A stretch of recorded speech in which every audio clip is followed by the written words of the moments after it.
Okay, so this is for zooms and pans. And this is what I use. I use an adjustment clip for it to apply the zoom. You can see here no pans and zooms stay the same. And when it hits the adjustment clip, or in your case adjustment layer, anything below it gets the zoom applied. Same for pan, or panning up to down and then up down to up. There's also a thing that I've seen you do when you add zooms to the sources. Here's an example for that.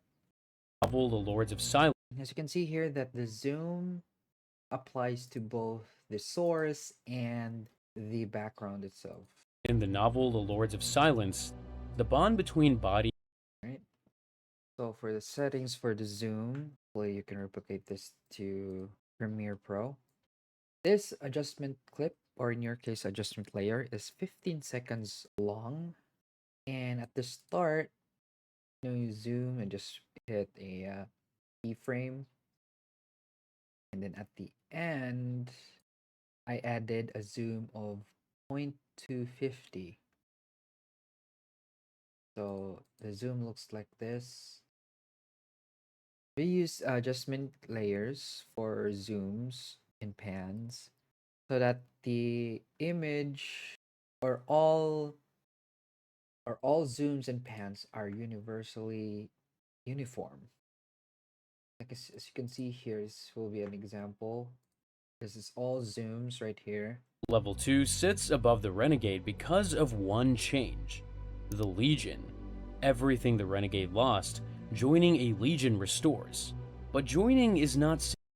This one's kind of buggy. But joining is. Here, right here. Everything the. Everything the Renegade lost, joining a Legion restores.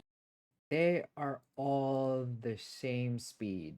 That's why we use adjustment layers and we do not apply it directly to the image. I added some zooms because if we just set it to 1, this has black borders and we don't want black borders on any of the images. So I added a zoom to just cover it up. Do not directly apply the keyframes on the image itself. We just add it to adjustment clip or adjustment layer. When you add zooms, and then when it changes to another image, it's still the same speed and it's very, very smooth. This one is the pan. Okay. Transition is very, very smooth. Okay, and now let me show you how I added them. On DaVinci Resolve, I don't know if this also applies to Premiere Pro, is that we have a button here with when anything that is selected like this, it's highlighted right now. If I press Alt and drag it down or anywhere, it duplicates the clip. So this is how I apply zooms and pans. I just duplicate them by holding Alt on my keyboard. I don't know if this applies to adjustment layers on the Premiere Pro, but this is how I do it. There's another here, like that. Boom, boom. And you can only use up to 4 of the same zoom. Pans, however, all 3 of these, the pan to the left and right, up to down, and down to up, they all share the total amount of pans. For example, here, I only used 4 zooms. If this also applies to this, if I use this, I can do 4 pans from left to right, or I can do it like this, 2 of each, or just this. It transitions very smoothly, as you can see here. Boom, and then boom. And this is how I do it.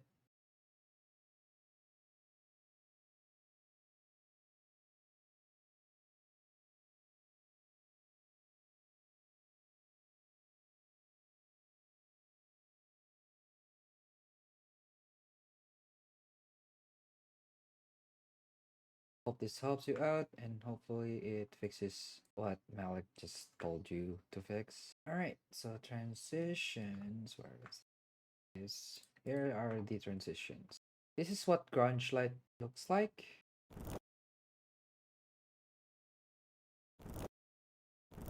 This is already part of the grunge light is already part of the effect, but the glitch sound effect is different from the free glitch transitions overlay pack. So we have a glitch sound effect here. This is what we use. What it looks like. This is also the film burn. And the one that we use for the sound effect is the camera stutter.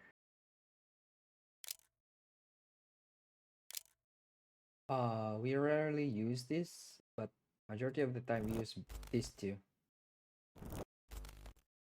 The grunge light is mainly used for transitioning to sources, but it can still be used for normal transitions. This one is mainly used for normal transitions, but can also be used for sources as well. If to just make it more fresh, because if you keep using grunge light for the transition to a source, it really gets boring. So you can switch up the two. Maybe even film burn for the transition to sources. That's also acceptable.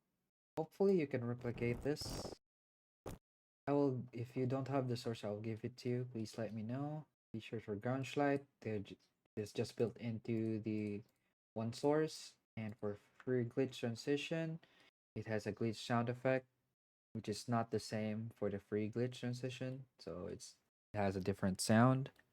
And for the film burn, we use the ES camera stutter. This is the fire overlay.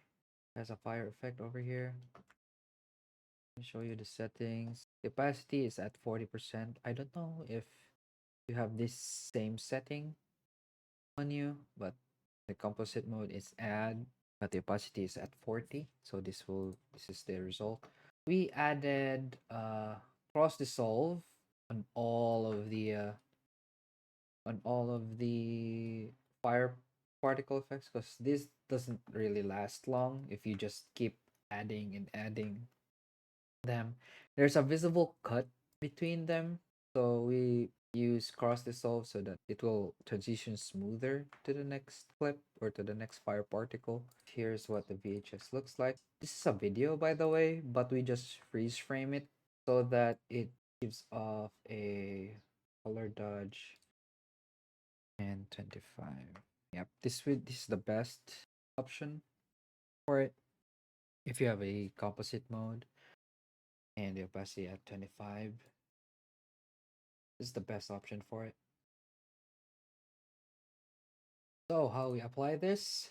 We apply this on every single one of the video.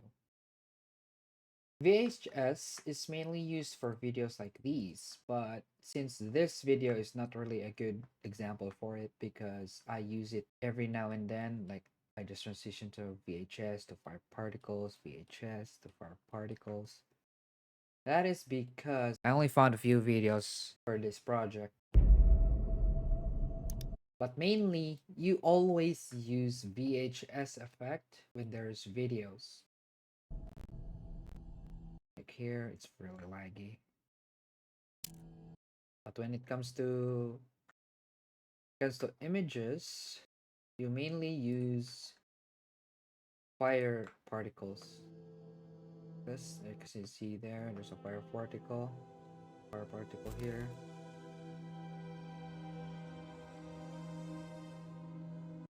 That's how you apply these. For the fire particles, be sure to always have a cross dissolve on every single one of them so that they will transition smoothly to the next fire particle and not have a visual cut on it. Also for the VHS, you can just stretch it as much as you can since it's a freeze frame, not a video but a freeze frame. But the file that we use this on is a video. You can use any part of the VHS video for freeze frame. Hear the difference. And here's the best visual difference here. The darker side is only at the sides. This is my vignette settings. Softness at 50, color is black. Blend, appearance, shape.